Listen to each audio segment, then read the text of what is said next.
Today, January 30th, 2026, the world lost its sharpest face of laughter. Catherine O'Hara's death is not just the end of a comedy legend, it is the severing of a vein of humor. She wasn't just Moira Rose or Kevin's mom. She was a mirror showing us the absurdity of human nature.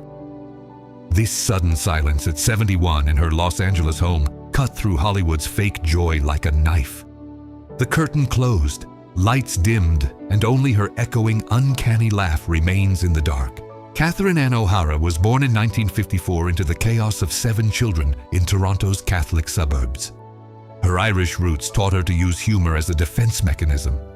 In that house, shouting wasn't enough to be heard. You had to be funny. This crowded loneliness sharpened her observation skills like a surgeon's scalpel. Her childhood, though seemingly loving, was shaped by the fear of getting lost in the crowd.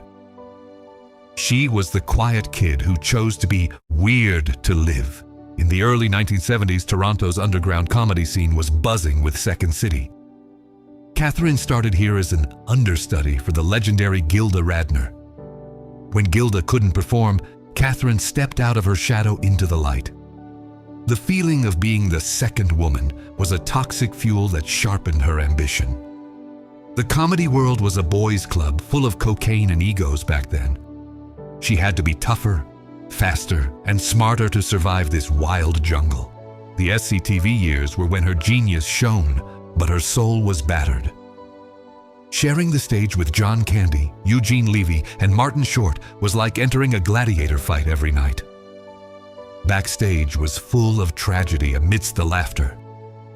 In an era where drugs and alcohol flowed like water, Catherine witnessed the slow melting away of her friends. She was a survivor who remained standing amidst this destruction, always carrying the ghosts of friends on her shoulder. Her transition to Hollywood in the 1980s wasn't the red carpet ceremony she expected. Martin Scorsese's After Hours, where she played the eerie ice cream truck driver, showed the darkness inside her clearly for the first time. She had classic leading lady beauty, but she chose to be disturbing rather than pretty.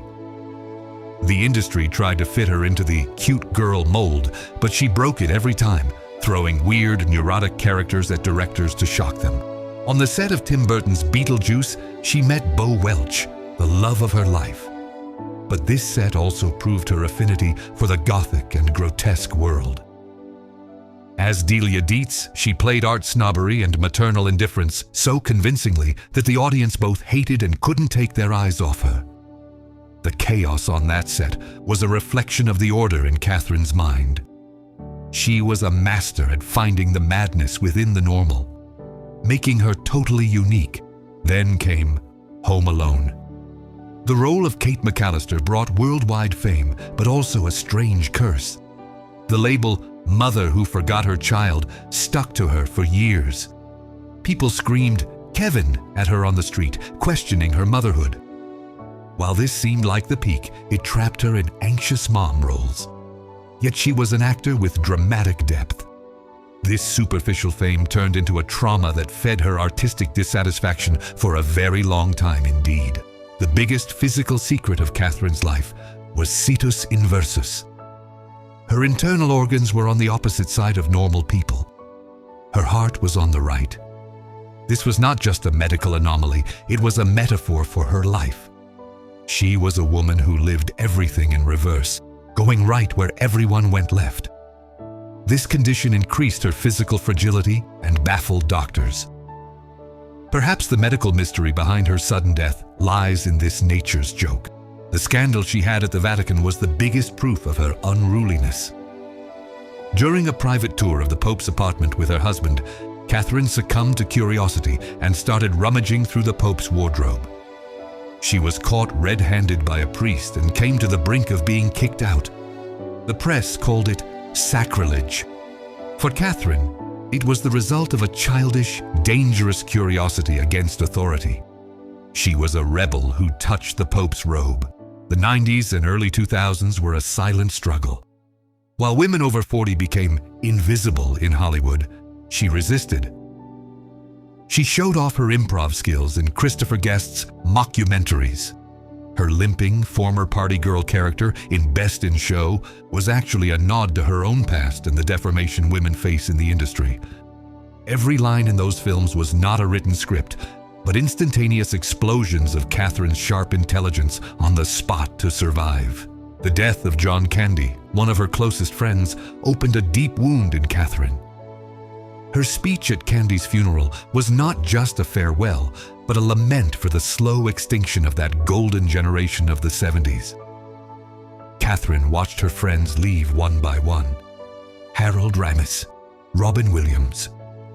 With every death, Catherine withdrew a little more. Beneath that cheerful mask lived a melancholic soul, mourning losses and living with a constant fear of death's cold grip. The second spring that came with Schitt Creek was actually a scream of revenge. The character of Moira Rose was a combination of all the diva observations, egos in the industry, and her own fears she had accumulated throughout her career. Those exaggerated wigs, that incomprehensible accent, those dramatic feints. All were a rebellion against Hollywood's order for aging women to step aside. Moira was Catherine's way of saying, "I'm still here and loud." Even Moira Rose's magnificent world couldn't soothe Catherine's real-life anxieties. It was said she had crises on set due to perfectionism and struggled with the fear of forgetting lines, as rumors of memory issues existed. While smiling with champagne at award shows, she actually lived in fear of when those spotlights would turn off. The transient nature of fame kept her constantly on edge and tense. Success did not bring her the peace she so desperately sought. By early 2026, whispers about her health began circulating. Weight loss, a tired look, and avoidance of public events were noticeable. The press dismissed it as old age, but Catherine was fighting a silent battle. Was it complications from Situs Inversus or the fatigue of years? Today's news of death was dismissed with the phrase, "short illness." But the truth is, her body could no longer handle this intense tempo and the accumulated stress of decades past. With Catherine O'Hara's death, we lost not just an actor, but an era. She was one of the last representatives of an age where humor was made with wit and timing, not digital effects. Macaulay Culkin's farewell message, "Mom, you left me alone again," voiced the feelings of the whole world. She was our screen mom, our crazy aunt. Now the lights of that house have gone out, and we are truly left home alone in the big, dark hall, missing her warmth and laughter. Her career was a minefield guide for female comedians. She used her beauty not as a weapon, but as camouflage.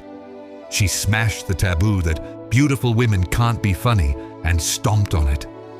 But she paid the price for this war by overly protecting her private life and building thick walls against the outside world. We only knew her characters. Catherine herself was the secret behind those walls, perhaps a mystery that no one ever completely reached or solved fully. Today, social media is full of her lines. Bebe, fold in the cheese, Kevin. But this digital mourning cannot fill the void of her absence. She was one of those rare talents with no one to replace her. Her improvisation ability, creating miracles with the energy of the moment without sticking to a script. This was a magic that couldn't be taught or imitated. And this magic evaporated into the Los Angeles skies on the morning of January 30th, 2026, forever. Catherine O'Hara's legacy is the seriousness behind the laughter. She practiced comedy not as buffoonery, but as a high art form.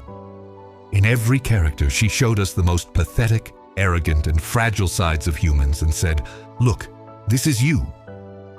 While we laughed, she was actually analyzing us.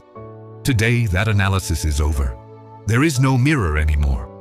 We are alone with our own reflection and the reality of how boring that reflection truly is without her wit. Her death is one of the final nails in the coffin of Hollywood's golden age. That old school grace, that show must go on discipline, is gone. Catherine was the daughter of a generation that respected the stage and the audience. She made headlines with her talent, not scandals. Perhaps her biggest scandal is leaving us so quietly and suddenly. This was the worst most tasteless joke fate ever played on us, leaving a silence that will never be filled by anyone. Goodbye, Moira. Goodbye, Delia. Goodbye, Kate. And most importantly, goodbye, Catherine. You are gone, and the world has suddenly become a grayer, quieter, and much less funny place. Put the wigs in the closet, stop folding the cheese, and just cry today. Because the Queen of Laughter has left her throne, and that throne will remain empty forever. This is the bitter reality of January 30th, 2026. The play is over. The lights are out. Rest in eternal peace, legend.